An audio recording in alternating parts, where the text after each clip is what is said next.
오늘은 주님이 약속하신 상이라는 제목으로 여러분들과 함께 마태복음 10장의 말씀을 나누겠습니다.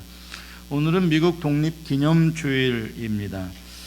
올해는 징검다리 연휴가 돼서 긴 할러데이라 또 많은 분들이 여행을 이렇게 떠났습니다. 제가 미국에 산지 이제 만 20년이 지났는데 미국에 와서 새롭게 느꼈던 것들이 참 특별한 것들이 많이 있습니다. 그 중에 하나가 바로 이 애국심입니다. 어딜 가나 미국 성조기가 펄럭이고 있고 또 이렇게 공공의 모임들에 가면 아주 자랑스럽게 미국 국가를 이렇게 부르는 모습들을 봅니다. 언젠간 제가 애틀란타 공항에서 누구를 마중 나갔다가 기다리는데 한쪽에서 막 사람들이 환호성을 치고 박수를 치고 막 하는 것을 이렇게 보았어요. 그래서 무슨 일이 났나 이거 보니까 다름이 아니라 이 군인들이 애틀란타에 도착을 하는 건지 아니면 이렇게 트랜짓을 하는 건지 모르겠는데 군인들이 한 10여 명 이렇게 쭉 줄을 지어서 오는 모습을 보고 그 공항에 있던 시민들이 그렇게 환영의 박수를 소리를 치면서 하는 것을 보았습니다. 저는 굉장히 인상적이었어요.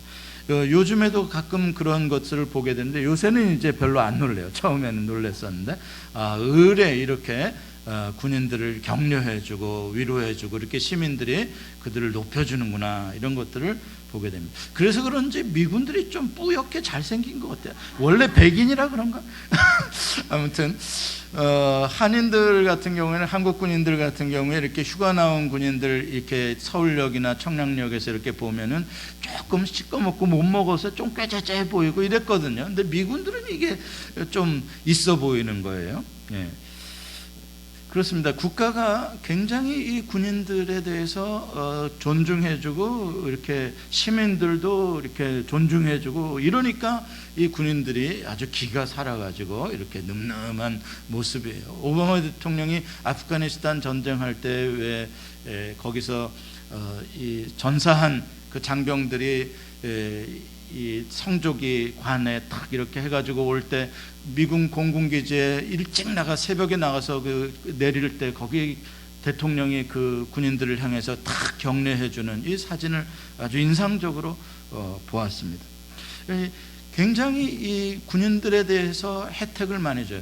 미국에는 14개의 행정부서가 있는데 14개 행정부서 뭐 농무부, 뭐 상무부, 뭐 법무부 많이 있는데 그 중에 이 제대군인부라는 게 있어요. 이 베테랑스 어페어 부가 있습니다. 그래서 아예 하나의 장관이 그 제대군인들에 대한 모든 혜택을 담당하는데 공무원 숫자가 말이죠. 14개 부서 중에서 두 번째로 공무원 숫자가 많은 부서가 제대군인부라고 합니다. 저도 처음 알았어요. 제일 공무원 숫자가 많은 부서가 국방부고 그 다음이 제대군인부. 그래서 이 국방과 제대군인을 위한 이 행정부서의 공무원과 일들이 굉장히 많다는 것을 알 수가 있습니다.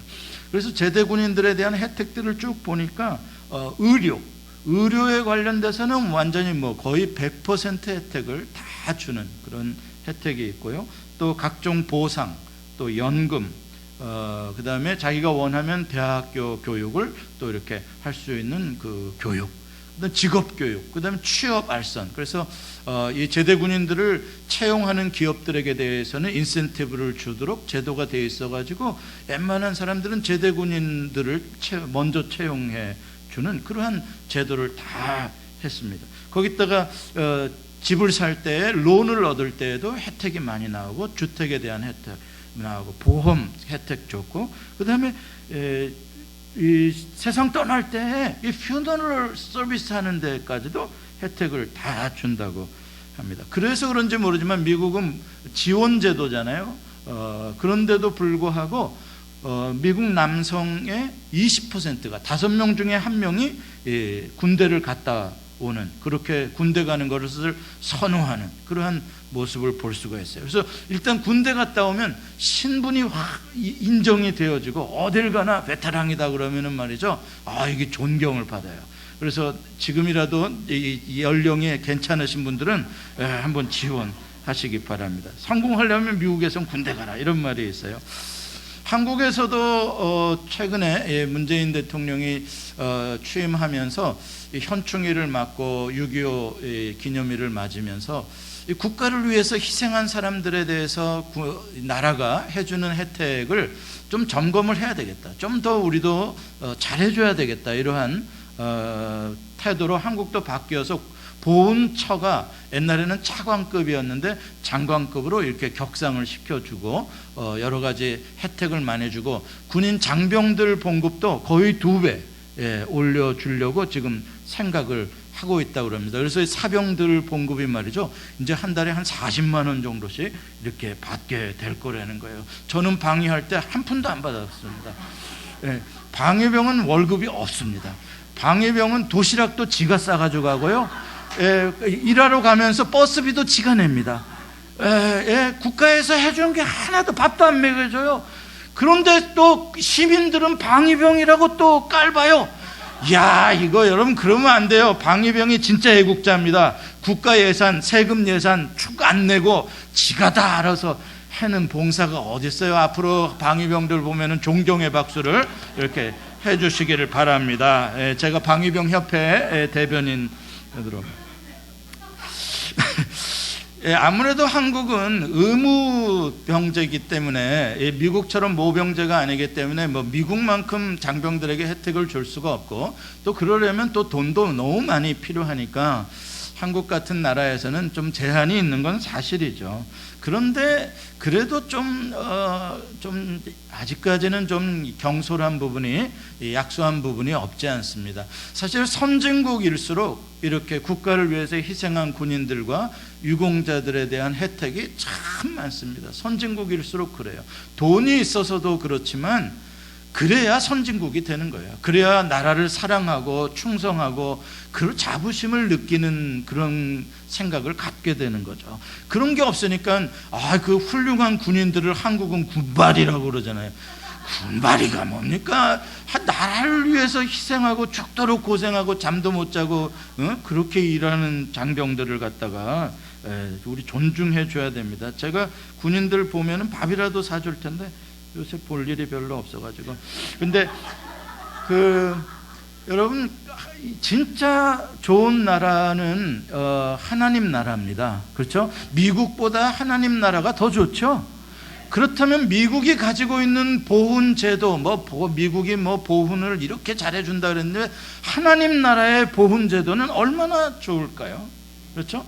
하나님 나라의 보훈 제도는 이 세상 나라와는 비교할 수 없을 정도로 잘해줄 거예요.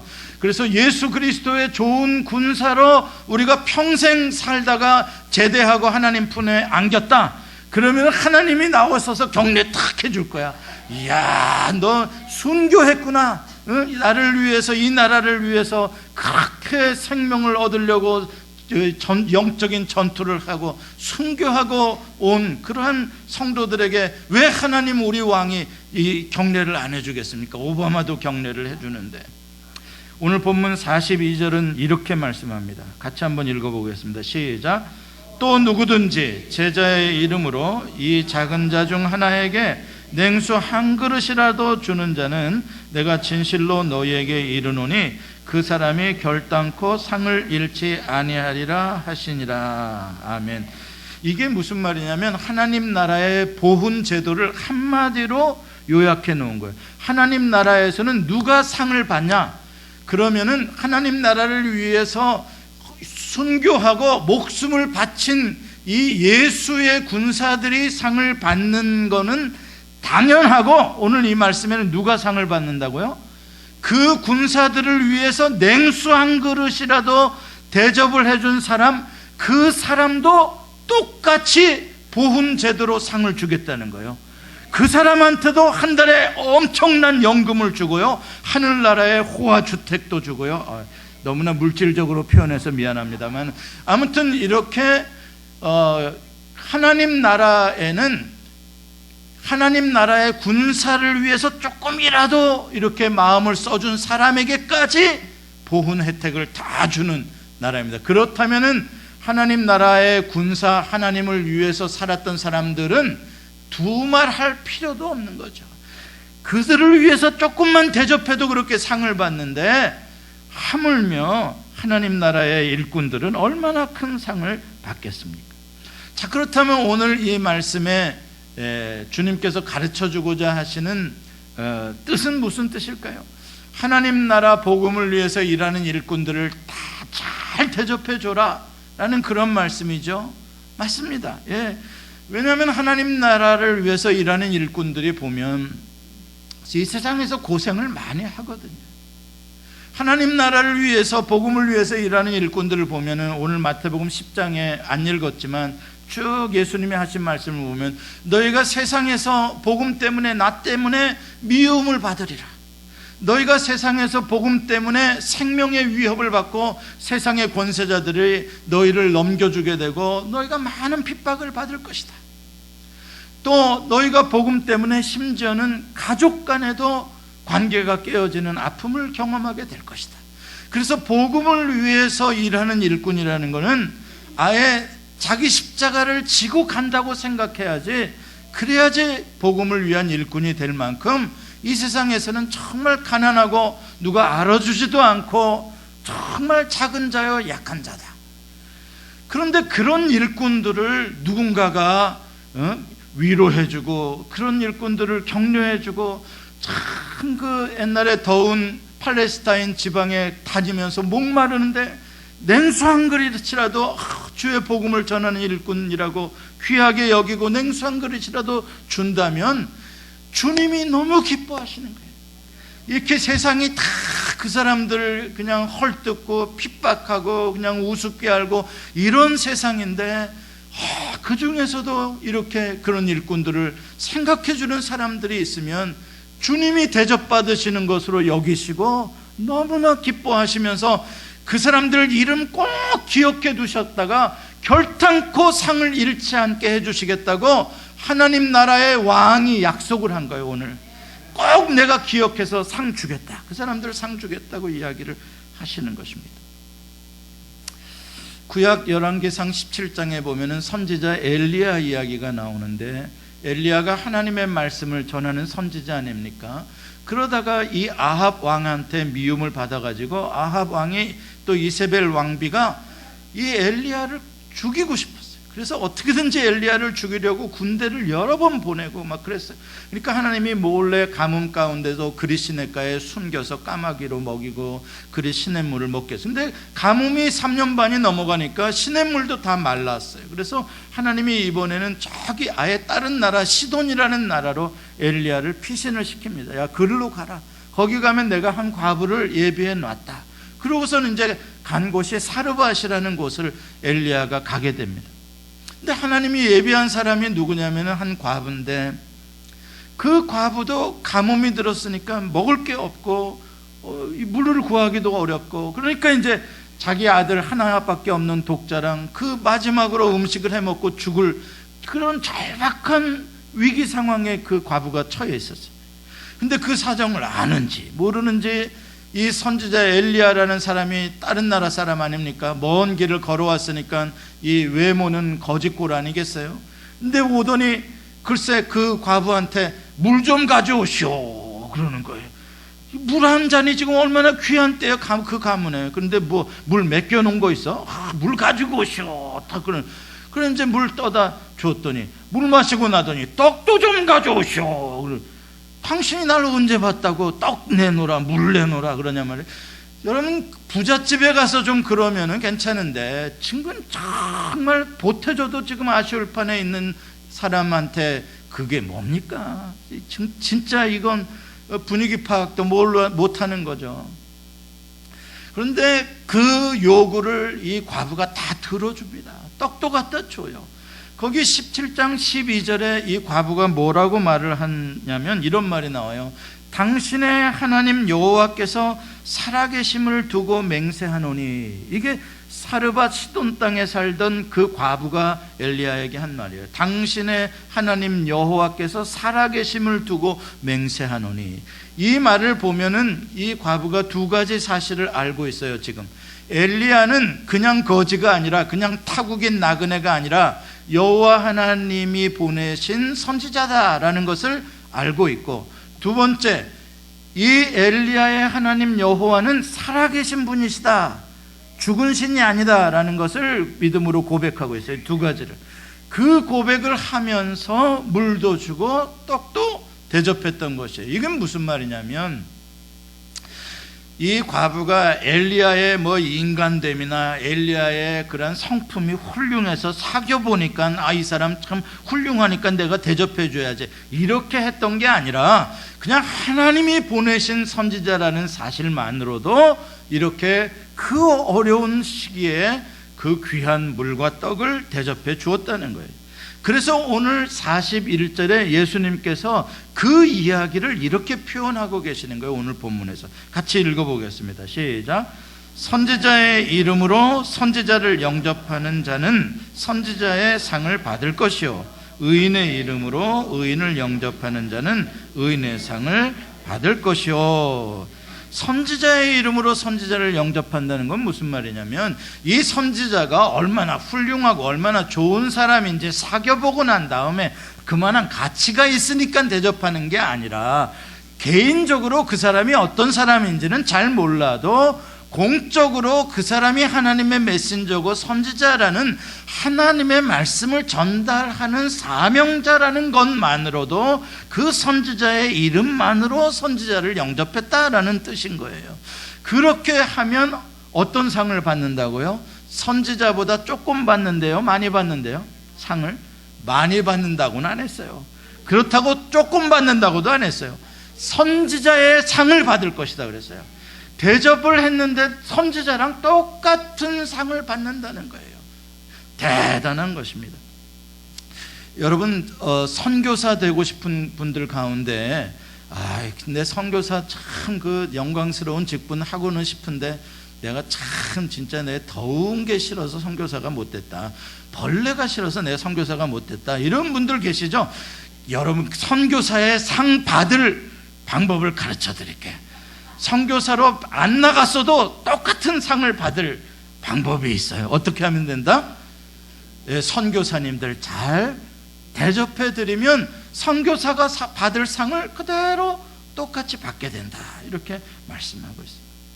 오늘 이 말씀처럼 여러분 모두가 이렇게 복음을 위해서 이 세상에서 수고하고 애쓰는 일꾼들을 주님을 대접하듯이 잘 대접해서 꼭 주님이 부르시는 날 상 받으시길 바랍니다. 상을, 거기에 많은 상을 이렇게 저축을 해 놓으시기를 바랍니다. 우리 교회 성도님들은 얼마나 상을 받을까, 제가 이렇게 생각을 해봤어요. 그렇잖아요. 저는 여러분들이 상 많이 받는 게 저는 좋잖아요. 그러니까 여러분들이 얼마나 상을 많이 받을까 생각을 해봤더니, 여러분들 다 상 많이 받겠어 보니까. 어떻게 그걸 제가 확신을 하냐면, 제가 여러분들한테 신세진 게 많이 있거든. 그렇잖아요. 제가 여러분들에게 어디 냉수 한 그릇만 신세졌어요? 어느 집에 가서는 회도 많이 먹었고요. 또 어떤 분들에게는 마음의 격려를 얼마나 많이 받았는지 몰라요. 목사님 힘내세요, 목사님 사랑해요, 목사님 어려우시죠? 괜찮아요, 잘 될 거예요. 얼마나 많은 제가 여러분들로부터 사랑과 위로와 격려를 받았는지 몰라요. 주님이 다 기억하실 것이고 여러분들 다 상 주실 거라고 확신합니다. 그래서 앞으로 더 신세 질게요. 그래도 저는 뭐 내놓으라는 잘 못해. 그래도 염치가 있어가지고. 여러분, 그런데 오늘 본문의 말씀이 이렇게 복음을 전하는 자들에게 잘 대접해 주라는 데 초점이 있는 게 아니에요.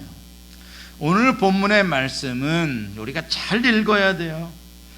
오늘 본문의 말씀은 영접하는 자에게 있는 게 아니에요. 영접하라는 말이 많이 나오는데, 대접하고 영접하는 게 많이 나오는데 그게 주제가 아니에요. 한번 생각해 보십시다. 왜 그렇게 영접하는 자들, 냉수 한 그릇이라도 대접한 자들에게 상을 주겠다고 주님이 왜 그렇게 말씀을 하실 것 같아요? 뭐가 중요하니까? 영접하는 게 중요하니까? 아니면 복음을 전하는 일꾼이 중요하니까? 복음을 전하는 일꾼이 중요하지도 않다면 그 사람을 영접하는 게 뭐 그렇게 대단히 중요한 일이겠어요? 그들에게 무슨 냉수 대접한 것까지 뭐 일일이 기억하겠어요? 복음을 전하는 일꾼이 중요하니까 그 중요한 일을 하는 사람을 도와주는, 격려해주는 그것도 상을 주님이 꼭 주시겠다고 하는 거죠.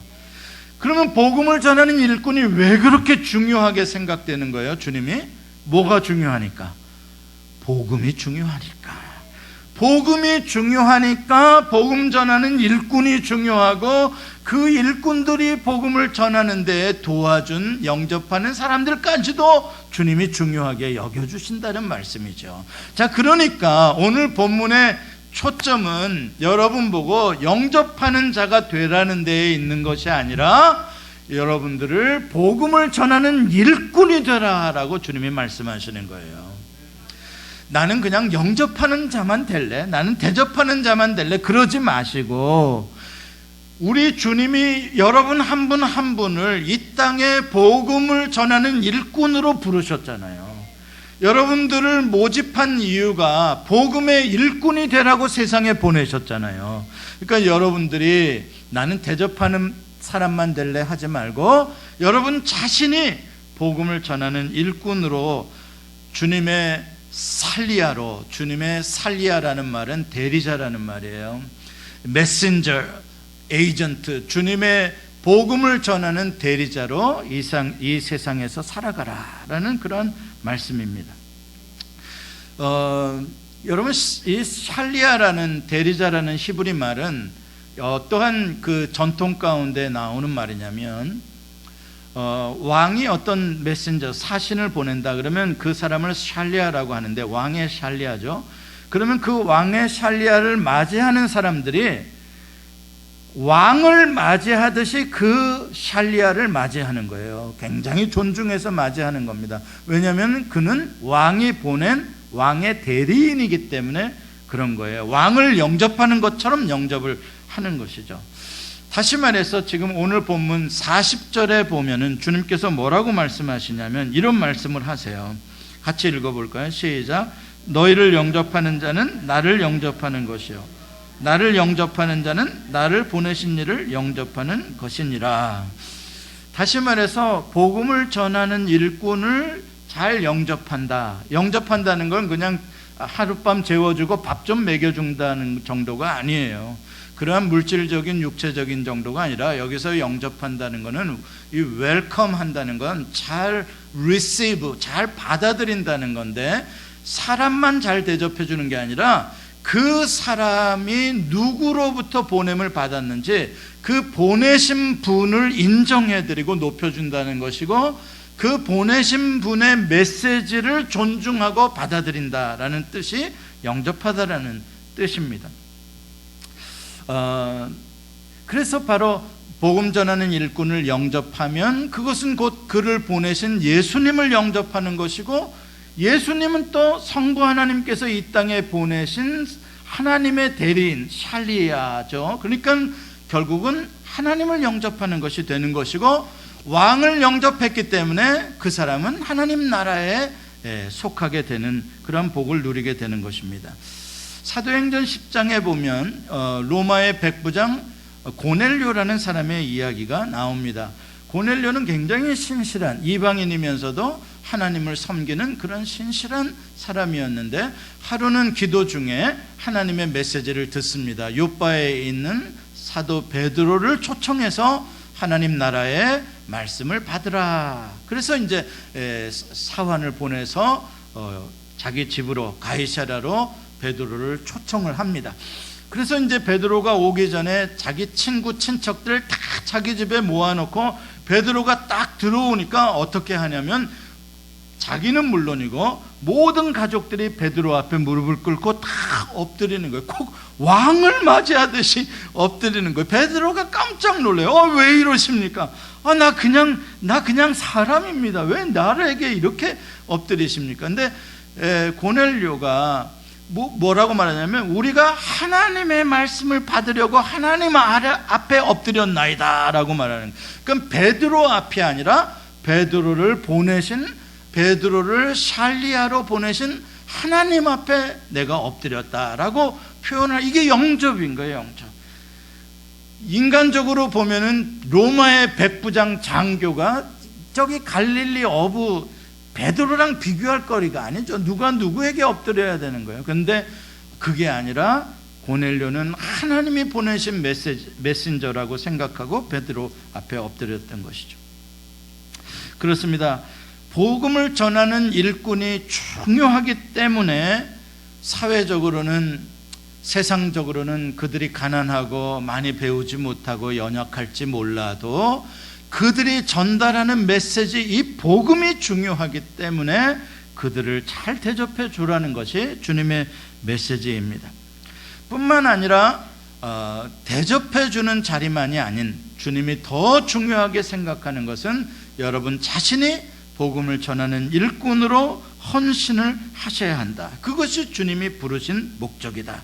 여러분들이 바로 이 세상에 보내신 주님의 샬리아다라는 것을 영광스럽게 생각하라는 말씀입니다. 로마서 10장 13절로 15절에 보면은 사도 바울이 복음을 전하는 사람의 그 중요성을 이렇게 말씀하고 있어요. 같이 한번 읽어보겠습니다. 시작. 누구든지 주의 이름을 부르는 자는 구원을 받으리라. 그런즉 그들이 믿지 하는 일을 어찌 부르리요? 듣지도 못한 일을 어찌 믿으리요? 전파하는 자가 없이 어찌 들으리요? 보내심을 받지 아니하였으면 어찌 전파하리요? 기록된 바 아름답도다 좋은 소식을 전파하는 자들의 발이여함과 같으니라. 아멘. 우리가 보통 로마서 10장 13절 말씀은 많이 외워요. 누구든지 주의 이름을 부르는 자는 구원을 받으리라. 이 말은 잘 외워요. 그런데 지금 이 말씀 속에서 사도 바울이 더 강조하고 싶은 것은 구원이라는 단어가 아니라 복음 전파를 위해서 보내심을 받은 자, 이게 더 중요하다는 걸 강조하는 거예요. 이걸 3단 논법이라고 하는 거예요. 구원 중요하다.